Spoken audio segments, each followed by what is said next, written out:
Assalamualaikum warahmatullahi wabarakatuh. Nama saya Sarisa Diumaista, absen 26 dari kelas 12 IPS 4. Di sini saya akan mempresentasikan GATT, General Agreement on Tariff and Trade.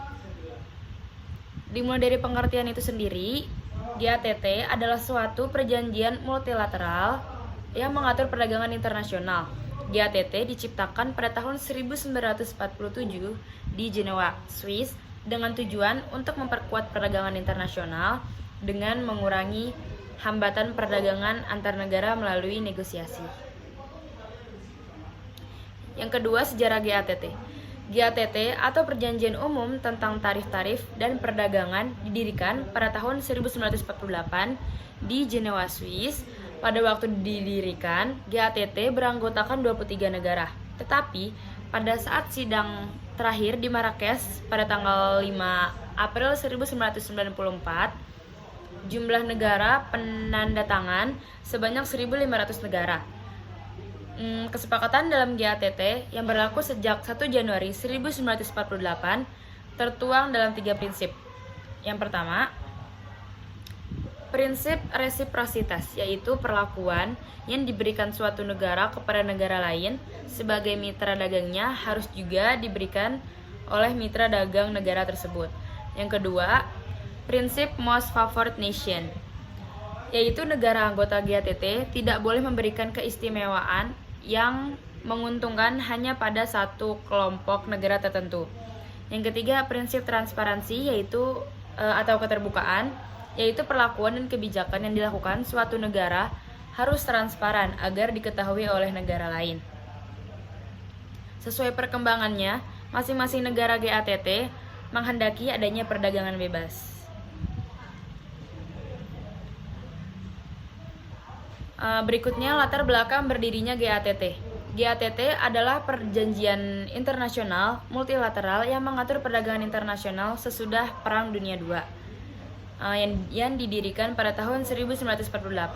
Setelah Perang Dunia II, setiap negara cenderung membatasi perdagangan impor, ekspor dengan alasan yang pertama, proteksi untuk produsen, konsumen, masyarakat, neraca pembayaran, pertahanan dan keamanan. Yang kedua, alasan negara sedang berkembang untuk melindungi industrinya yang masih lemah atau infant industry.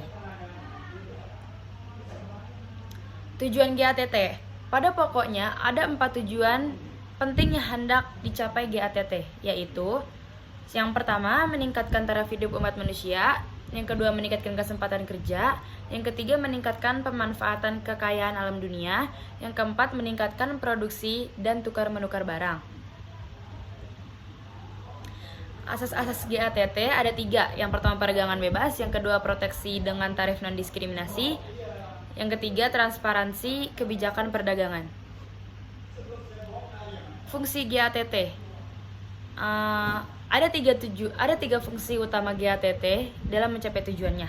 Yang pertama, sebagai suatu perangkat ketentuan aturan multilateral yang mengatur transaksi perdagangan yang dilakukan oleh negara-negara anggota GATT dengan memberikan suatu perangkat ketentuan perdagangan atau the rules of the road for trade. Yang kedua, sebagai suatu forum atau wadah perundingan perdagangan. Di sini diupayakan agar praktek perdagangan dapat dibebaskan dari rintangan-rintangan yang mengganggu atau liberalisasi perdagangan. Yang ketiga, GATT mengupayakan agar aturan atau praktek perdagangan demikian itu menjadi jelas atau predictable, baik melalui pembukaan pasar nasional atau melalui penegakan dan penyebarluasan pemberlakuan peraturannya. Dalam perundingan tersebut, keputusan-keputusan mengenai materi-materi yang penting, khususnya yang menyangkut ketentuan-ketentuan atau pasal-pasal GATT, keputusannya dibuat berdasarkan mayoritas. Namun, umumnya keputusan-keputusan yang demikian diambil tanpa harus mengikuti suatu cara pengambilan putusan yang formal. Umumnya, keputusan diambil berdasarkan konsensus. Keuntungan GATT. Pertama, perundingan perdagangan memungkinkan para pihak secara bersama-sama dapat memecahkan masalah-masalah perdagangan yang cukup luas. Yang kedua, para pihak akan lebih mudah membahas komitmen-komitmen perdagangan di suatu putaran perundingan daripada membahasnya dalam lingkup bilateral.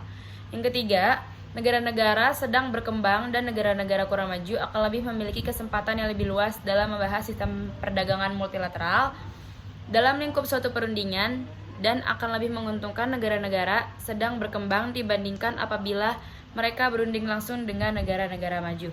Yang keempat, dalam merundingkan sektor perdagangan, dunia yang sensitif, pembahasan atau perundingan akan relatif dapat lebih mudah dalam konteks suatu forum yang sifatnya global.